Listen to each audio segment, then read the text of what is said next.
right, y'all, what is good? Back with another video. Hopefully you guys are having a great day. It is Monday. It is cold here in the city of Atlanta. It's kind of crazy how the temperature just drops like that. It was 72 days ago and it's 38 today.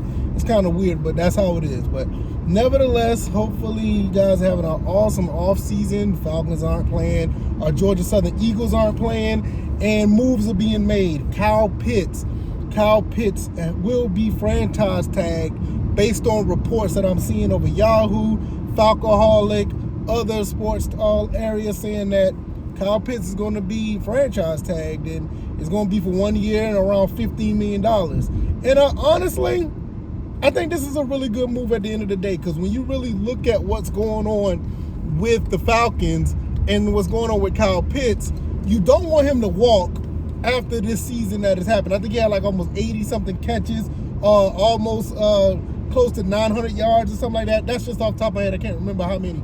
But you're looking at a guy who had a pretty good season, top 3, top 4 with all other tight ends, and you just don't want him to hit the market. And people are like, yeah, he's going to be too expensive, this, that, and the third.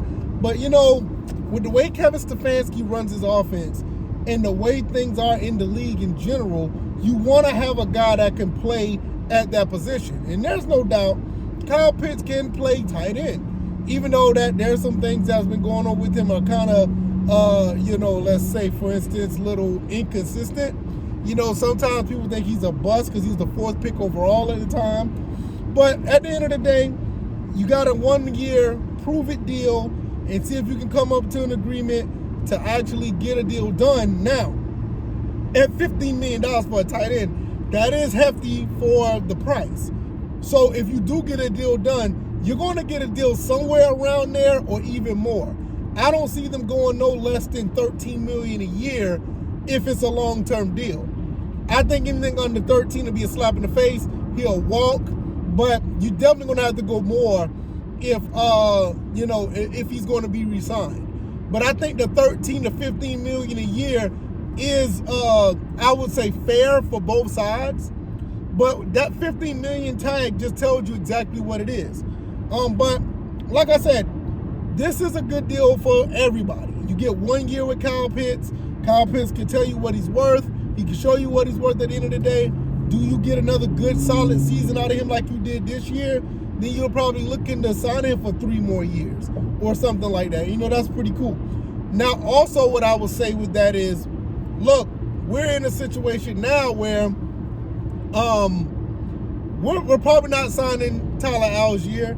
I already seen reports that he may be going to the Chargers or something, or the Broncos or something like that. I've seen some weird report of that. And you know, it is what it is. What you need to do is just double back later on in the draft and probably get another running back, maybe get somebody in free agency at a cheaper price. But yeah, I think that when you look at the offensive side of the ball, once you finish with Kyle Pitts, I think everything else is probably going to go defense. I don't see them really looking into going for more into offense as far as free agency goes. Maybe you bring in another wide receiver, but I don't see them bringing in a running back. I kind of do see them drafting one. I don't see them actually going in and actually signing one. I can see them signing a wide receiver. I can even see them signing a quarterback if Kirk Cousins doesn't fall through.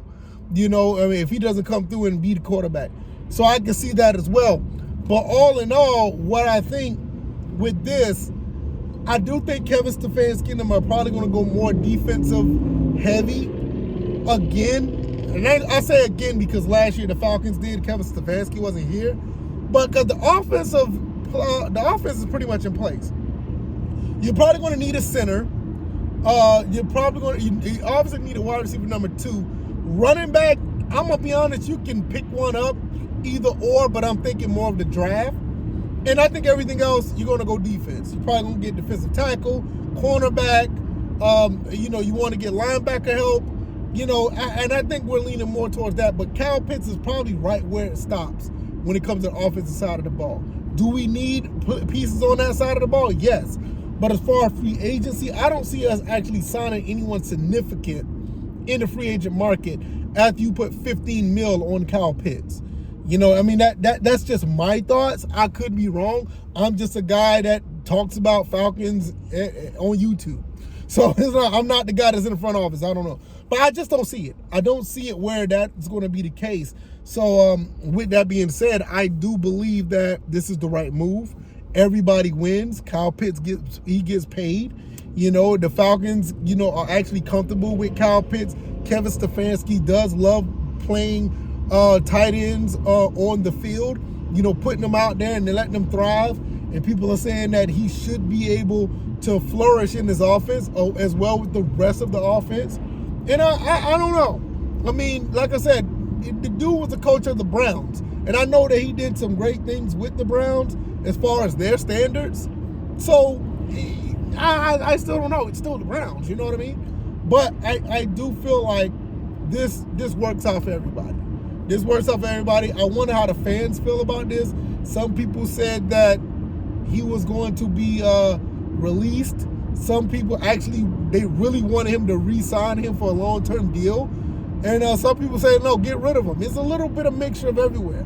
But with the Falcons franchise, it's a mix of everything. So there's very few chances or very few times where the Falcons fan base are on one accord with one thing. So I think like the Jeff Ulbrich situation, you know, I mean, everybody was on one accord about that. You know, the James Pierce situation, that, believe it or not, that is a more divisive thing as well, which I kind of thought people would be on one accord with that, but hey, it is what it is.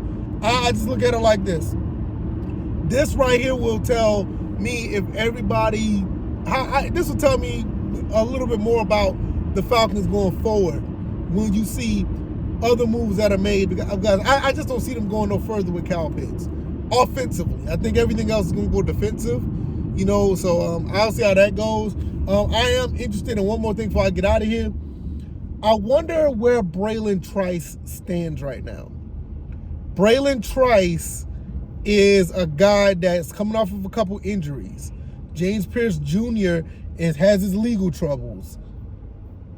We already talked about Arnold Ebiketie. We talked about, what's his name, Leonard Floyd. But what about Braylon Trice? I think he's still under contract. So that's going to be really interesting. Like, can he come back and do something? I would love to see that because that guy has a lot of talent. It's just that leg injury really hindered him. It really did. But I'm going to get up out of here. One more thing out of it, speak of leg injuries. You know, Rondale Moore, man, rest in peace to that brother, man. He was supposed to be a guy that was going to be right on alongside with Darnell Mooney for us. And, you know, he got injured and he tried to come back, got injured again. You just never know what people going through, man. That's kind of crazy. But, yeah, man, rest in peace to that brother. Let me know what you guys think about Kyle Pitts. Let me know what you guys think about Braylon Trice, too. And I'm going to get out of here. All right, y'all. Peace.